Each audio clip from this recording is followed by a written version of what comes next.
I don't think so.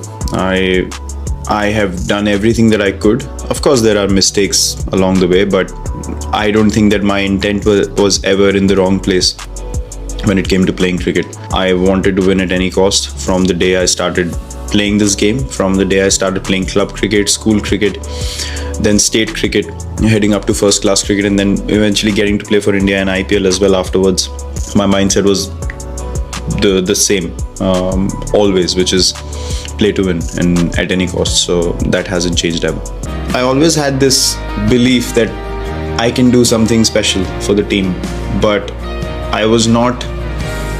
But you obviously have your own skill sets as well. So I felt like the composition of that team, where there were amazing players and rightly so in the right positions, I was not able to play in the position that was my strength. And for the first 3 years, it was on and off, more like a scratch for me, a performance here, a performance there. It wasn't as free flowing and as consistent as I would have liked it to be, because I was playing at number 3 for India and I wasn't getting to do that in the IPL. So it was a bit of a strange situation for me, because I felt like I can replicate my India performances here and maybe better if I get the opportunity. And I remember, I think it was Ray Jennings at the time, coach, and Sid, who approached me. I remember we were playing the Champions League in South Africa, and shortly after that were the retentions gonna take place.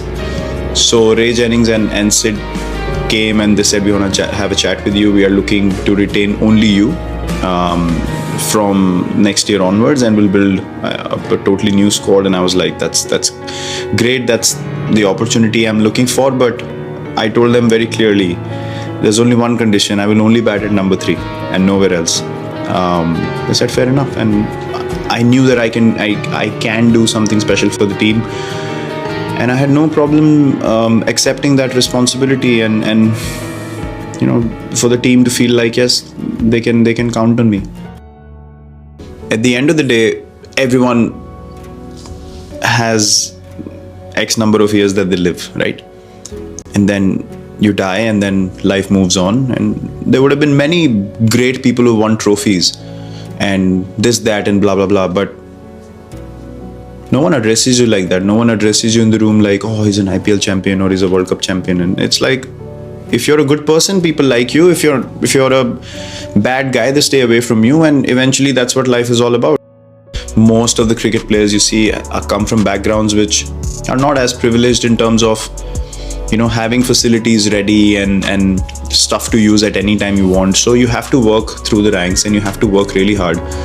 So it just gives you a new motivation in life that, yes, what I'm doing is going to reap me the rewards, which I believe should be the case when you've chosen it as a career. It disappoints me. I would say that we had opportunities where we came close. But look, at the end of the day, I wouldn't call it luck, because the opposition's there to play as well. And if they were better on the day, you have to accept it. We have to accept the fact that the reason why we have not won is because we haven't probably been as courageous or as clear in our plans as we should have been, in those crunch moments. And yes, you could say that the odds were stacked against us in terms of the expectations were only for us to win and all that, but you have to deal with those expectations. You can't run away from them. You can't say, oh, I'm the underdog and let's see what happens every game. Stuff doesn't work like that. We all love playing for our country, obviously. That's the most important thing. But at the end of the day, you have to realize that the next lot also has to come through, and they have to be tested as well. So finding space for that possibility to take place is also very important, because then you're thinking progressively. Then you're thinking about, okay, fine, these guys are playing today, but the reality is that we will not be playing one day. So do you have another set of 15 people who are ready to win games for India and not have a dip for a year and a half, 2 years where you're feeling like, oh, what's going on here? It's very easy to ignore that, and it's very easy I can understand there are many obligations, there are sponsors and whatnot, but at the end of the day, you have to plan in a progressive manner. Obviously, the sponsors would want the big names to play every series, but that's not humanly possible. So there has to be some kind of balance, I would say, between the two. I'm not someone who would hold on to things more than I should. Even if I know I can do a lot more, but I'm not going to enjoy that process, I'm not going to do it. Because it's very difficult to make a decision, or sorry, if I may put it this way, for people to understand your decisions unless they are in your situation. Right? From the outside, people have their own expectations. How did that happen? We are so shocked.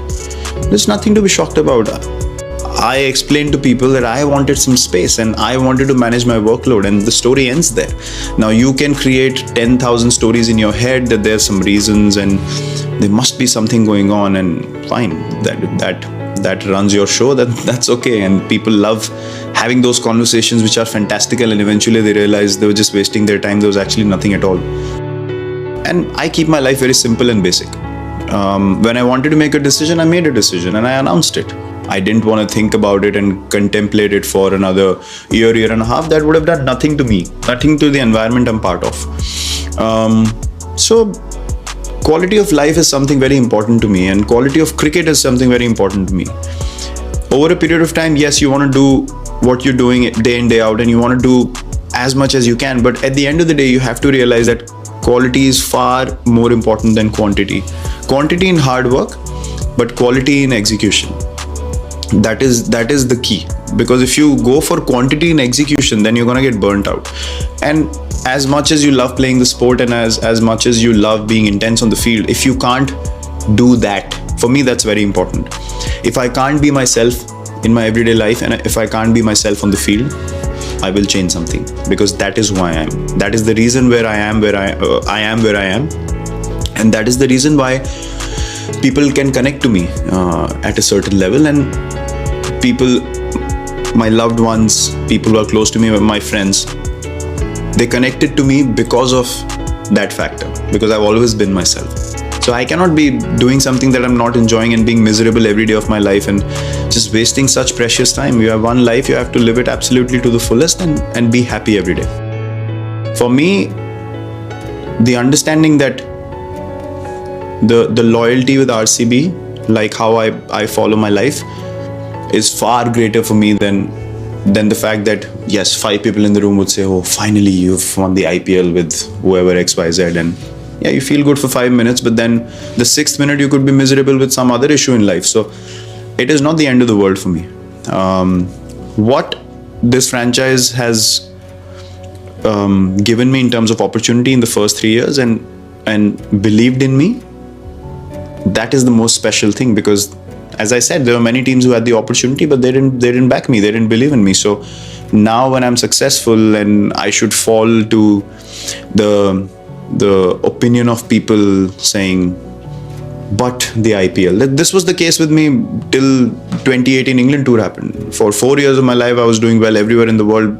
The only thing was but England. So there's always going to be buts.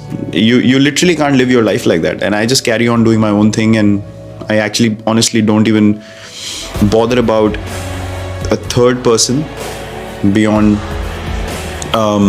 myself, Anushka, discussing things and just being true to ourselves, and that's it. For me, nothing else or no one else's opinion matters at all.